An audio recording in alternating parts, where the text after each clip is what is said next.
हाल ही में भारत में एक फिल्म आई है डंकी। डंकी का नाम, डंकी सभी समझते हैं डंकी किसको कहते हैं, लेकिन इस फिल्म में जो इशू है, जो मुद्दा है, वो बहुत बड़ा उठाया गया है। इससे पहले हमको भी ये जानकारी नहीं थी कि इलीगल माइग्रेशन को डंकी कहते हैं, या एक मुल्क से दूसरे मुल्क जाने को गैर कानूनी तरीके से डंकी लगाना कहते हैं। खैर, फिल्म अभी 21 दिसंबर को पर्दे पर आई और फिल्म का अच्छा है, अभी तक कमाई के आंकड़े जो हैं। लेकिन हम बात करेंगे दूसरे एक सीरियस जो इशू या मुद्दा इस फिल्म में उठाया गया उसके ऊपर। और जो खबर भारत से आ रही है, जो 300 से ज़्यादा लोग फ्रांस के अंदर पकड़े गए, भारतीय डंकी लगाने वाले, डंकी लगा रहे थे ये, और इलीगल तरीके से अमेरिका पहुंचने की कोशिश में थे। ये सभी भारतीय हैं। थोड़ा सा हम यहाँ अभी फिल्म के ऊपर ही रहेंगे। फिल्म बहुत अच्छी बन सकती थी, और जो डायरेक्टर हैं राजकुमार हिरानी, इन्होंने सबसे पहले जो फिल्में बनाई हैं वो बड़ी ब्लॉकबस्टर इनकी फिल्में थी। लेकिन इस फिल्म में डायरेक्टर के लेवल पर कई जगहों पर बहुत बड़ी चूक भी हुई है। और फिल्म का जो स्टोरी है, स्टोरी बहुत शानदार है। जिसको कहते हैं फिल्म की लाइन बहुत अच्छी है, लेकिन जिस तरीके से फिल्म को फिल्माया है वो बहुत ही फुअर किस्म का भी है। और कई जगह पर फिल्म बोर करती है, बुरी तरह से झिला देती है। दर्शक शायद वहाँ परेशान भी हो जाते होंगे कि किस तरह की एक्टिंग डायरेक्टर यहाँ करवा रहे हैं, जबकि सभी अच्छे एक्टर उसमें हैं। कोई ऐसा नहीं है कि एक्टर अपने काम करने में कहीं गलती कर देते हो। लेकिन यहाँ पूरी तरह से डायरेक्टर की कमी रही। एक जो रूट इन्होंने चुना भारत से इंग्लैंड भेजने के लिए, फिल्म की बात कर रहे हैं अभी हम, असली कहानी पर थोड़ा सा आगे चल के आएंगे। भारत से इंग्लैंड पहुंचाने के लिए इलीगल तरीके से वो पाकिस्तान पहुंचते हैं, पाकिस्तान से अफगानिस्तान पहुंचते हैं, अफगानिस्तान से ईरान पहुंचते हैं, और ईरान के बाद तुर्की, और तुर्की के बाद फिर वो यूरोप में एंट्री करते हैं, और यूरोप के भी कई देश पार करने के बाद वो पहुंचते हैं इंग्लैंड। तो इतना लंबा रूट आपको लगाने की फिल्म में ज़रूरत नहीं थी। लेकिन आपको पता नहीं वो डायरेक्टर का अपना ख्याल है कि उन्होंने इतना क्यों चीज़ों को खींचा, क्योंकि ये रूट पर शायद ही कभी किसी ने डंकी लगाई हो। तो भारत से अफगानिस्तान, पाकिस्तान, अफगानिस्तान, ईरान, टर्की और फिर यूरोप, बहुत लंबा रूट है। इतना लंबा रूट शायद ही कभी किसी ने इलीगल तरीके से इंग्लैंड पहुंचने के लिए इस्तेमाल किया हो। हाँ, मिडिल ईस्ट में पहुंच करके, सेंट्रल एशिया के मुल्कों में पहुंच करके वहाँ से लोग पहुंचते होंगे और पहुंचते हैं। अब आते हैं हम असली खबर पे। खबर भारत से है, और भारत चूँकि विश्व गुरु बन चुका है, यहाँ पर दूध की नहरें इस वक्त बह रही हैं और बेशुमार खुशहाली है। हर इंसान बस ये समझ लें हवा में जैसे उड़ता हो वैसा महसूस करता है। इतनी खुशहाली है यहाँ पर चारों तरफ, और हिंदू राष्ट्र भारत बन ही चुका है। अखंड भारत अगले कुछ सालों में या दशकों में वो बन जाएगा, क्योंकि आरएसएस के हाथ में देश है। तो आरएसएस भारत को जिस लाइन पे ले जाना चाहता है वो बड़ी तरक्की की है, और पूरी दुनिया में ऐसा है कि भारत जैसा देश कोई कभी होगा ही नहीं, ना हुआ था ना होगा। अब यहाँ भारत से इलीगल तरीके से अमेरिका पहुँचने की कोशिश कर रहे 300 से ज़्यादा लोगों को फ्रांस ने अपनी हिरासत में लिया था। ये कहानी उन्हीं की है जो डंकी लगा रहे थे। अब ये सब गुजरात के लोग हैं, इनमें ज़्यादातर। गुजरात जो कि प्रधानमंत्री मोदी का गृह राज्य है, वहाँ पर तो बहुत ही ज़्यादा तरक्की है। विकास का मॉडल जो देश में लागू किया गया 2014 में, तो गुजरात मॉडल ऑफ विकास की बात होती थी कि देखें हमने कितना विकास किया यहाँ पर, और ऐसा ही हम विकास देश में करेंगे। तो देश में जो विकास हुआ है तो वो सब लोग जानते हैं, समझते हैं कितना विकास यहाँ पर हुआ है। खाना खराब हो गए, लोग पाई पाई से मोहताज हो गए, काम धंधे बचे नहीं, बेरोजगारी 60 से ऊपर है, और सरकार के सामने ये कोई इशू नहीं है।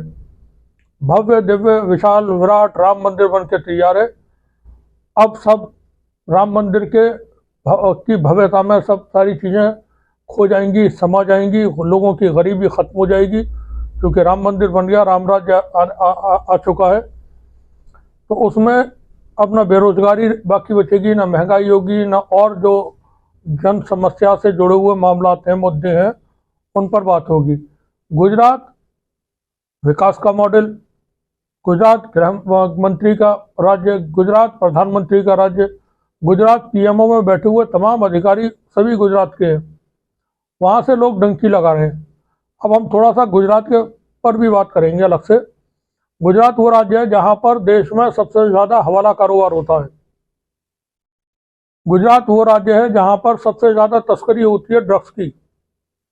गुजरात वो राज्य है जहाँ पर सबसे ज़्यादा हथियारों की सप्लाई जो विदेशों से होती थी, चाहे वो पाकिस्तान से हो या दूसरी जगहों से। ये इसमें कोई छिपी हुई बातें नहीं है, जानकारी सबको है। अब मीडिया का एक सेक्शन वहाँ का सब कुछ अच्छा अच्छा दिखाए, बात न करे, तो वो एक अलग चीज़ है। मुद्रा पोर्ट पर जो अडानी के पास है, गौतम अडानी के पास है, वो इस वक्त वहाँ पर पिछले सालों में कितनी ड्रग्स पकड़ी गई है, और वो ड्रग्स भारत क्यों आ रही थी, भारत से कहाँ जानी थी, और भारत के किन किन राज्यों में पहुँचती थी ट्रक में लद करके, वहाँ से दिल्ली है, पंजाब है और दूसरे राज्य हैं, वहाँ पहुँचती थी। खैर, क्योंकि गुजरात प्रधानमंत्री का गृह राज्य है, अमित शाह का गृह राज्य है, तो वहाँ सब कुछ अच्छा अच्छा है, वहाँ कुछ खराब है नहीं, इसलिए कोई मीडिया वहाँ की बातें नहीं करता। क्राइम का जो मॉडल गुजरात के अंदर है वो बिल्कुल यूनिक है। वहाँ डिब्बों में जो टिफ़िन होते हैं, टिफ़िन से दिन भर में करोड़ों रुपए के लेन देन हो जाते हैं। हुंडी का कारोबार बहुत बड़ा है। जितने बड़े बड़े बाबा संत महात्मा बैठे हुए हैं, फर्जी वाले, असली वाले अलग हैं, हम फर्जी वालों की बात कर रहे हैं, वो वहाँ से बैठ करके हवाला का धंधा चलाते हैं। दुनिया का सबसे बड़ा हीरे का व्यापार गुजरात से होता है, जब हीरे तराशे जाते हैं। अब हीरे के व्यापार में आधे से ज़्यादा जो लेन देन है वो अवैध तरीके से होता है। अब ये लोग भारत से पहुँचे दुबई, जो भारत से डंकी लगा रहे थे और अमेरिका पहुँच रहे थे, तो पहले पहुँचते हैं दुबई, और यूएई पहुँचने के बाद वहाँ से पूरा प्लेन बुक करते हैं और वाया फ्रांस वो अमेरिका पहुँच रहे थे, निकारागुआ। फ्रांस में इन लोगों को, वहाँ की सरकार को, एजेंसियों को कुछ शक हुआ, उन्होंने इनको हिरासत में ले लिया, पूरे प्लेन को। फिर इन्वेस्टिगेशन हुई, इन्वेस्टिगेशन के बाद कुछ लोग भारत वापस आए हैं।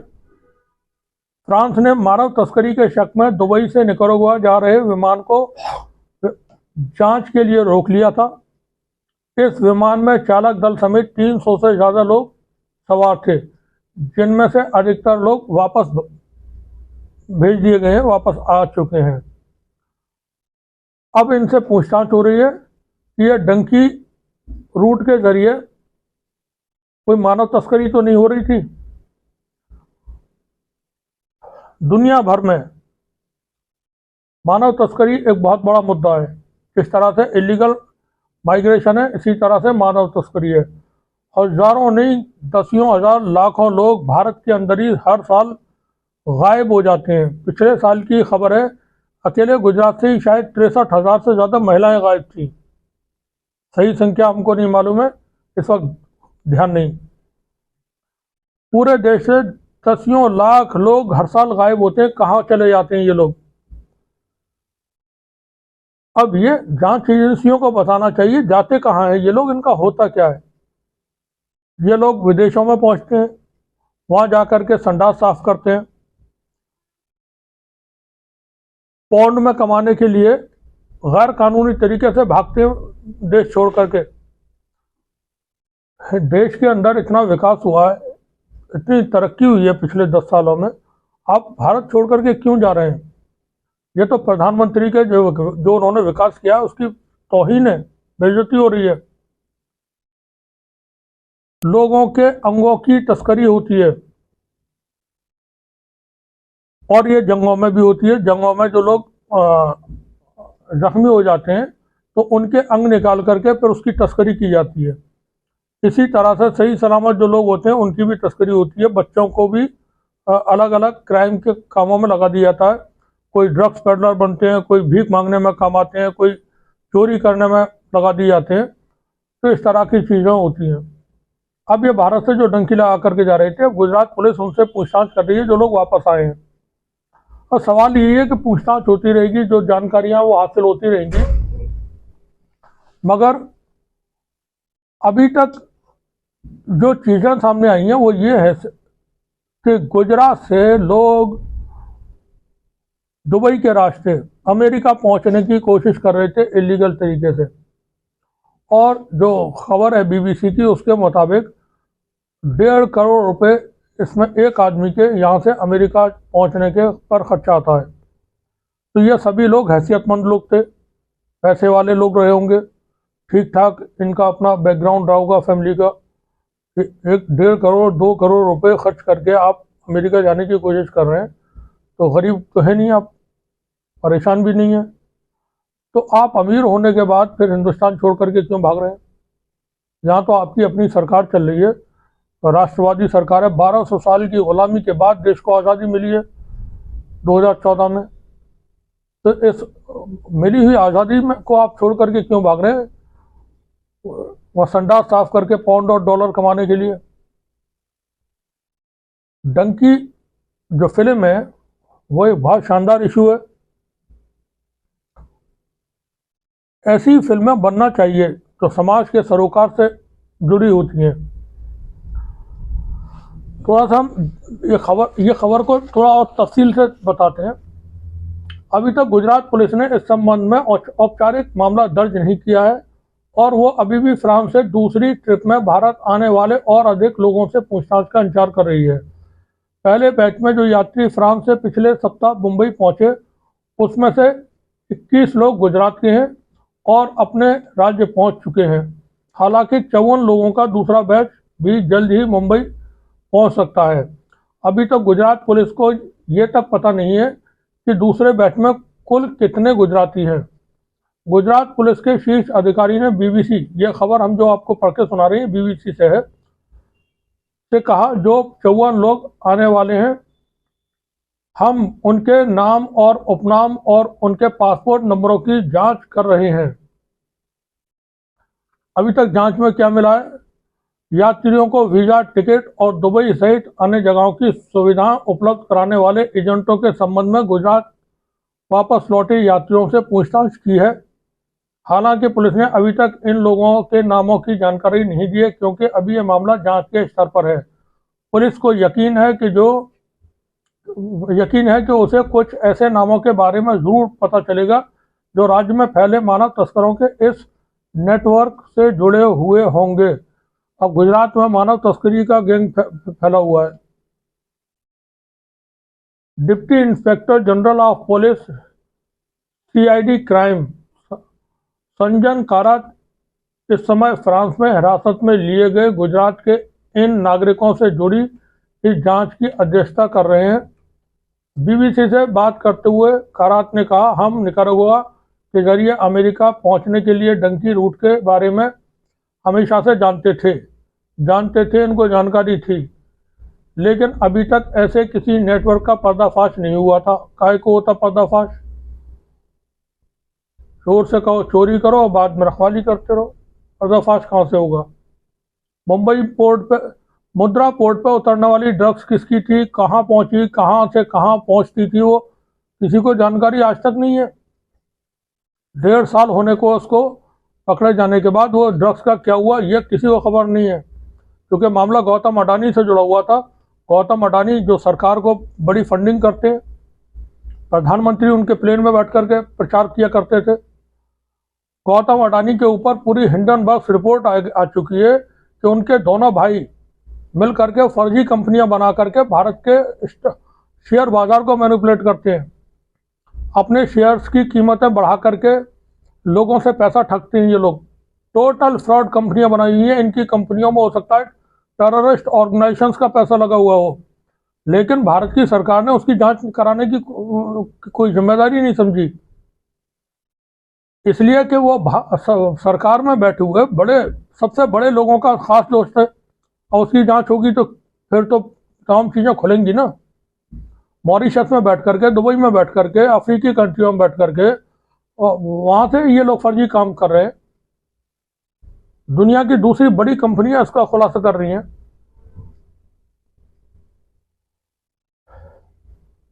कारात ने कहा, हमारे पास पर्याप्त जानकारियां हैं जिनसे कड़ियां जुड़ सकती हैं, और इसमें हम गुजरातियों से डंकी रूट के जरिए लोगों को बाहर भेजे जाने वाले उन नेटवर्क को तक पहुंच सकते हैं जो पहले से राज्य में काम कर रहे हैं। इन 21 लोगों से पूछताछ में पुलिस को पता चला है कि इनमें से कुछ ने अमेरिका पहुंचने के लिए 40 लाख रुपए से 1.5 करोड़ रुपए तक खर्च किए हैं। इन पैसों का लेन देन कई अलग अलग चरणों में हुआ है। अब ये 21 लोग कौन है? इनमें से अधिकतर लोगों का उपनाम चौधरी है और ये उत्तरी और मध्य गुजरात के रहने वाले हैं। कई गांधीनगर, महसाना, आनंद और बनासकांठा जिले से हैं। एक पुलिस अधिकारी के मुताबिक इनमें से अधिकतर अकेले ही बिना अपने परिवार के यात्रा कर रहे थे। हम उन दस्तावेजों की जांच कर रहे हैं और पता लगा रहे हैं कि कहीं कोई फर्जी दस्तावेज तो इस्तेमाल नहीं हुआ है। डंकी रूट और कितना पैसा? एजेंट लोगों को भारत से अमेरिका भेजने के लिए ग्वाटेमाला और कनाडा के जरिए अमेरिका में दाखिल होने वाले डंकी रूट का इस्तेमाल कर रहे हैं। हालांकि गुजरात के एजेंट मैक्सिको के जरिए अमेरिका में दाखिल होने के रूट का अधिकतर इस्तेमाल कर रहे हैं। इस बैच के लोगों के पास दुबई और निकारागुआ का वैध वीजा था, इसलिए पुलिस के लिए इन पर मानव तस्करी के मामले में मुकदमा चलाना मुश्किल होगा। एक पुलिस अधिकारी के मुताबिक प्लान ये था कि ये लोग दुबई में ठहरते, यहाँ से निकारागुआ पहुँचते और फिर मैक्सिको के रास्ते होते हुए अमेरिका में दाखिल होते। लोगों को प्रोफाइल और एजेंटों के दस्तावेजी कामकाज के आधार पर लोगों से पैसा लिया जा रहा था। कारात ने बीबीसी को बताया, एक व्यक्ति को अमेरिका भेजने के लिए 40 लाख से लेकर 1.5 करोड़ रुपए तक लिए जा रहे थे।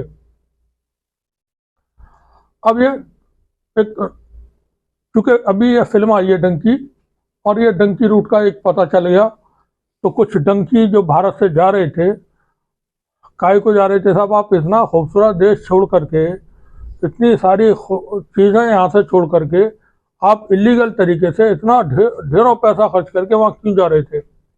आपको प्रधानमंत्री के ऊपर यकीन नहीं है? सरकार के ऊपर यकीन नहीं है? यहाँ पर इतना सारा विकास हुआ है, इस अपॉर्चुनिटी का आप छोड़ के क्यों जा रहे हैं विदेशों में धक्के खाने के लिए? वहाँ जाने के बाद आप लोगों को, जैसा डंकी फिल्म में था, कोई ड्राइवर बनेगा, कोई अपने चेहरे पर पेंट लगा करके खड़े होकर भीख मांग रहा होगा, कोई हो सकता है ड्रग्स वगैरह की सप्लाई में लग जाए। तो वहाँ ऐसे गैर कानूनी काम करने के लिए गैर कानूनी तरीके से आप डंकी क्यों लगा रहे हैं? मंकी बन के यहाँ रही है अपने देश में। वैसे भी हमारे पूर्वज जो थे मंकी थे। तो ये बहुत अच्छा होगा कि देश के अंदर ऐसी चीज़ें जो हो रही हैं, ये बड़े क्राइम है, इंटरनेशनल लेवल के क्राइम है। एक फ़िल्म के बाद इस तरह का इशू जनता के सामने आया है, और फिल्म की हम बात कर ही चुके। डंकी फिल्म ने अब तक 300 करोड़ से ज़्यादा की कमाई की है ओवरऑल वर्ल्ड वाइड। फिल्म का जो फोकस था बहुत ही शानदार है, इशू मुद्दा बहुत शानदार है। फिल्मांकन उसका ख़राब है, डायरेक्शन तो बहुत ही पुअर है। राजकुमार हिरानी इस फिल्म को बनाने में नाकाम हो गए, सरकार विकास करने में कामयाब हो गई। आप बने रहिए डंकी, देखते रहिए डंकी, और ये डंकी रूट लगाने से बचें सब लोग। अपने देश में अब तो बहुत कुछ है, राम मंदिर बन के तैयार है। 22 तारीख को प्रधानमंत्री गर्भगृह में जाएंगे वहाँ और उद्घाटन करेंगे, तो आप लोग भी आनंद लें। हो सके अगर पैसे वैसे हों तो आप राम मंदिर का भी दर्शन करने जाएं सभी लोग। आपका बहुत बहुत शुक्रिया।